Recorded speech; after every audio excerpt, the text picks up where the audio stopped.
आज हम बात करते हैं औद्योगिक क्रांति, इंडस्ट्रियल रेवोल्यूशन। 18वीं शताब्दी के मध्य में विश्व के इतिहास में दो ऐसी घटनाएं घटी जिसने मानव जाति के इतिहास को सबसे अधिक प्रभावित किया। Two events of the 18th century which influenced the history of the mankind the most, which influenced the human destiny। इन दो घटनाओं के नाम हैं, एक औद्योगिक क्रांति, इंडस्ट्रियल रेवोल्यूशन, और दूसरा फ्रांस की क्रांति, फ्रेंच रेवोल्यूशन। हम बात करेंगे इंडस्ट्रियल रेवोल्यूशन, औद्योगिक क्रांति। 18वीं शताब्दी के मध्य तक यूरोप का समाज एक कृषि प्रधान समाज था। Even by the middle of the 18th century, Europe was an agricultural society. मशीनों का अभाव था, there were no machines, no factories। जल शक्ति और वाष्प शक्ति का भी अभाव था, there was no water power, there was no steam power।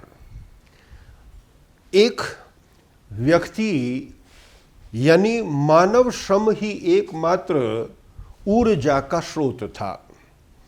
Human labour was the only source of energy. यातायात के साधनों का अभाव था, there were no means of transportation. अर्थ ये हुआ कि उस समय बड़े कॉरपोरेशंस और फैक्ट्रीज नहीं थीं। Life was slow, simple and sleepy. जीवन कैसा था? धीमी गति से चलता था, सिंपल सरल था, और स्लीपी यानी सुस्त था। इस कृषि प्रधान समाज की पृष्ठभूमि में लगभग 1770 में औद्योगिक क्रांति इंग्लैंड में प्रारंभ हुई। In this background of the agricultural society, the Industrial Revolution began in England in or around 1770। औद्योगिक क्रांति इंग्लैंड में हुई और उस समय इंग्लैंड के सम्राट जॉर्ज तृतीय थे। जॉर्ज तृतीय का काल है 1760 से 1820। The Industrial Revolution synchronizes the period of King George III of England। Period है 1760 से 1820। इंडस्ट्रियल रेवोल्यूशन की परिभाषा क्या हो सकती है? Industrial revolution transformed the agricultural society into an industrial society, which brought about a series of change in the methods of manufacturing, production and distribution। अर्थात औद्योगिक क्रांति ने कृषि प्रधान समाज को औद्योगिक समाज में परिवर्तित कर दिया, जिसके परिणाम स्वरूप उत्पादन, निर्माण और वितरण की प्रणाली में परिवर्तन आया। इंडस्ट्रियल रेवोल्यूशन शब्द का प्रयोग सर्वप्रथम फ्रांस के विद्वान लुई ब्लां ने किया।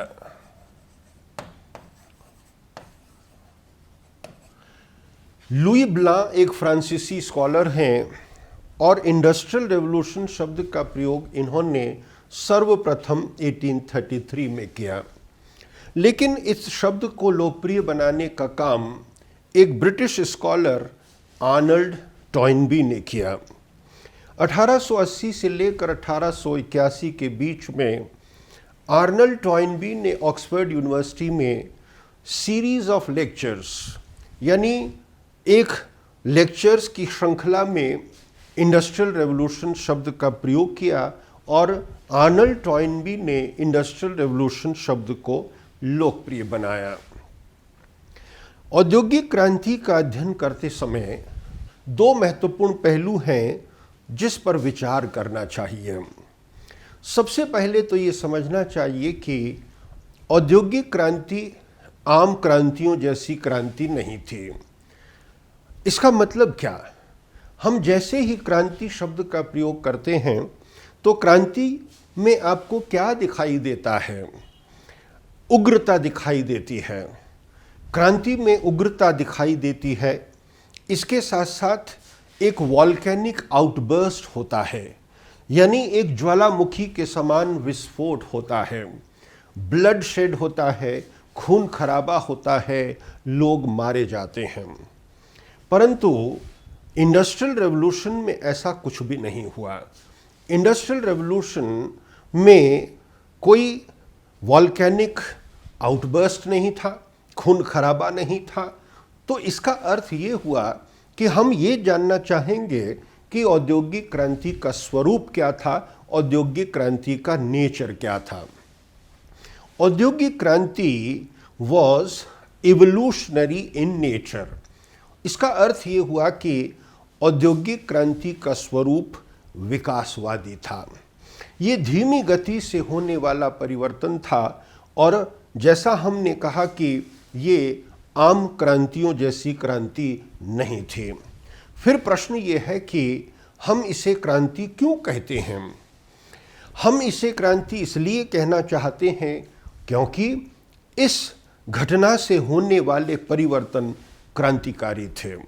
This brought about revolutionary change, और इसने आने वाले समय को, आने वाले इतिहास को बदल दिया। तो सबसे पहला महत्वपूर्ण पहलू औद्योगिक क्रांति का अध्ययन करते समय क्या है कि ये आम क्रांतियों जैसी क्रांति नहीं थी। दूसरा एक और महत्वपूर्ण पहलू है, औद्योगिक क्रांति पूरे विश्व में सभी स्थानों पर, सभी देशों में एक साथ प्रारंभ नहीं हुई। इसका अर्थ ये हुआ कि हम ये कहेंगे कि लगभग 1770 में औद्योगिक क्रांति इंग्लैंड में प्रारंभ हुई।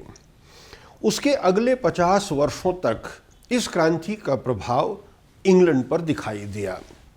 उन 50 वर्षों के बाद इस औद्योगिक क्रांति का यूरोप के मेन लैंड पर प्रभाव पड़ा। इसका अर्थ ये हुआ कि इंग्लैंड के अतिरिक्त अन्य यूरोपीय देशों पर इसका प्रभाव दिखाई दिया। फ्रांस, बेल्जियम, अमेरिका जैसे देशों पर औद्योगिक क्रांति का प्रभाव 1815 के बाद दिखाई दिया। और फिर हम यदि रूस की बात करें और ईस्टर्न यूरोपियन कंट्रीज़ की बात करें, पूर्वी यूरोपीय देशों की बात करें, तो औद्योगिक क्रांति का प्रभाव 19वीं शताब्दी के अंत तक दिखाई देता है। यानी औद्योगिक क्रांति का अध्ययन करते समय दो महत्वपूर्ण पहलुओं का जिक्र करना चाहिए। एक, ये आम क्रांतियों जैसी क्रांति नहीं थी, और दूसरा, इस क्रांति का प्रभाव सभी स्थानों पर एक साथ नहीं पड़ा। इसका मतलब ये हुआ कि यूरोप के अतिरिक्त विश्व में ऐसे कई देश हैं जो 19वीं शताब्दी के अंत तक और 20वीं शताब्दी के प्रारंभ तक कृषि प्रधान समाज बने रहे। तो औद्योगिक क्रांति का स्वरूप क्या हो सकता है, औद्योगिक क्रांति का परिचय क्या हो सकता है, इस पर हमने गौर किया।